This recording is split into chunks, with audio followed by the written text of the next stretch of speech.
कश्मीरी पंडितों की त्रासदी और पुनर्वास का सवाल आज भी भारतीय समाज और राजनीति की बड़ी चुनौती बना हुआ है। वर्ष 1990 की सर्द रातों में घाटी से पलायन करने वाले 60,000 से अधिक पंडित परिवारों को उम्मीद थी कि सरकारें जल्द ही उनकी वापसी का इंतजाम करेंगी। फिर एक एक कर घोषणाएं हुई, अदालतों में हलफनामे दाखिल हुए और राहत और पुनर्वास पैकेजों के वादे दोहराए गए। मगर 3 दशक से ज्यादा वक्त बीत जाने के बाद भी ज्यादातर परिवार अपने पूर्वजों की घाटी में स्थायी तौर पर लौट नहीं पाए हैं। कश्मीरी पंडितों का मानना है कि पुनर्वास महज राहत राशि, नौकरी या आश्रय देने का नाम नहीं, बल्कि सम्मानपूर्वक जीवन, सांस्कृतिक अधिकार, सुरक्षा और अपनी मातृभूमि से जुड़ाव की बहाली है।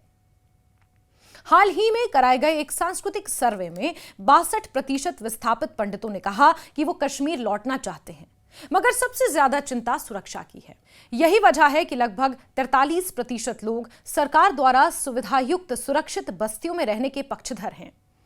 इनमें भी युवा वर्ग का अनुपात सबसे बड़ा है, जो कश्मीर के भविष्य में अपनी पहचान देखना चाहते हैं। साल 2019 में जब अनुच्छेद 370 हटा तो केंद्र सरकार ने कश्मीरी पंडितों के पुनर्वास को प्राथमिकता देते हुए कई घोषणाएं की। प्रधानमंत्री विकास पैकेज के तहत 6,000 सरकारी नौकरियों और ट्रांजिट आवास का वादा किया गया।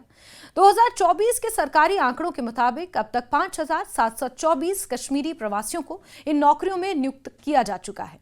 लेकिन यह आंकड़ा विस्थापित समुदाय के कुल हिस्से का एक छोटा प्रतिशत ही दर्शाता है। घाटी में रह रहे कश्मीरी पंडित परिवारों की संख्या 3 साल में 808 से घटकर 728 हो गई है, जिसका सीधा संबंध घाटी में बढ़ी असुरक्षा और टारगेट किलिंग की घटनाओं से है। कश्मीरी पंडित संघर्ष समिति का आकलन है कि साल 2021 और साल 2024 के बीच 80 परिवार फिर पलायन कर चुके हैं। यही बताता है कि सरकारी प्रयासों के बावजूद जमीन पर भरोसे की बहाली अभी अधूरी है। पुनर्वास की राह में केवल प्रशासनिक और नौकरशाही अड़चने नहीं हैं, बल्कि सामाजिक चुनौतियां भी उतनी ही बड़ी हैं।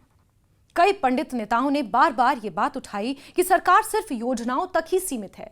रियल एस्टेट, शिक्षा और स्वास्थ्य सुविधाएं, सांस्कृतिक पहचान, प्रशासन और पुलिस व्यवस्था में ठोस भागीदारी के बिना पुनर्वास अधूरा ही रहेगा।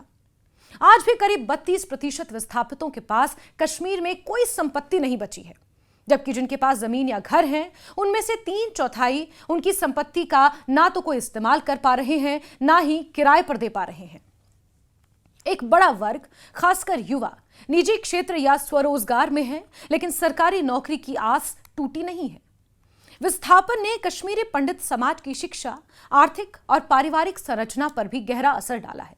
सर्वे दिखाते हैं कि समुदाय में 60% से अधिक की शिक्षा स्नातक या उससे ऊपर की है, लेकिन लगभग 17% किसी भी तरह की आय में शामिल नहीं है।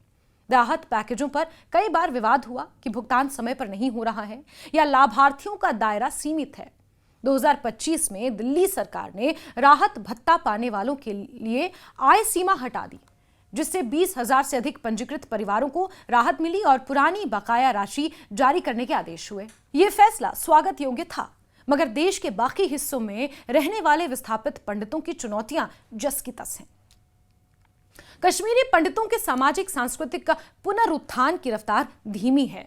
श्रीनगर के पुराने शिव मंदिर से लेकर वंधामा ट्रांजिट कैंप और खीर भवानी मंदिर के आसपास बनी कॉलोनियों तक लौटे परिवार आज भी अपने को लौट पाने से ज्यादा पर्यटक जैसा महसूस करते हैं।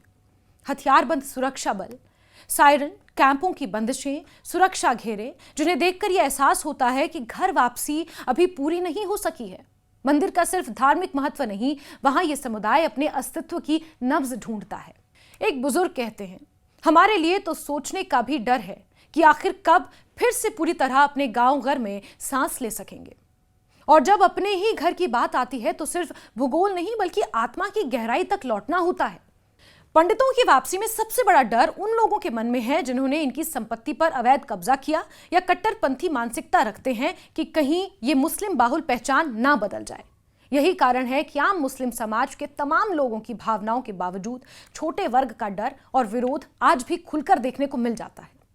3 दशक गुजरने और एक के बाद एक सरकारें बदलने के बावजूद पुनर्वास के नाम पर रोड मैप, समय सीमा और सुनिश्चित सुरक्षा की बात आज भी भाषणों और कागजों तक सीमित है।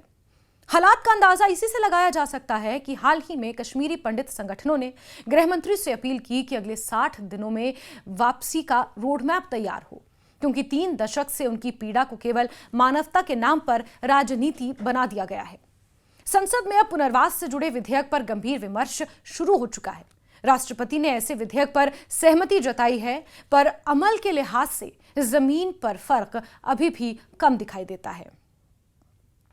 नवरेह या शिवरात्रि जैसे स्थानीय त्योहार इन परिवारों के लिए अब मौलिक सांस्कृतिक अखंडता का प्रतीक बन गए हैं।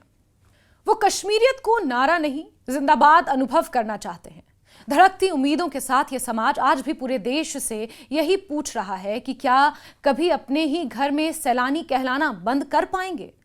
क्या सरकार, समाज और प्रशासन एक दिन इन्हें सिर्फ विस्थापित नहीं, बराबरी के अधिकार से जीने वाले नागरिक बना पाएंगे? कश्मीरी पंडितों के लिए पुनर्वास की लड़ाई दान अथवा करुणा की नहीं, उनका अधिकार है। दिल्ली से लेकर श्रीनगर तक, राहत भत्ते से लेकर संसद में विधेयक और घाटी में प्रशासनिक भागीदारी तक जो भी कदम उठाए जाएं, उनका लक्ष्य केवल फाइलों या आंकड़ों तक सीमित न रह जाए। घर, शिक्षा, नौकरी और सुरक्षा के साथ एक स्वाभिमानी सामाजिक पहचान की बहाली ही इस यात्रा का असली पड़ाव है। संक्षेप में, कश्मीरी पंडितों के अधूरे सपनों का यह व्याख्यान उनकी जिजीविषा, संघर्ष और अस्मिता की कहानी है। यह सवाल आज की सरकार से नहीं बल्कि समूचे भारतीय समाज से है। समय बताएगा कि क्या वाकई वादा पूरा हो पाता है या ये अधूरे अध्याय की तरह अगली पीढ़ी तक यूं ही टलता रहेगा।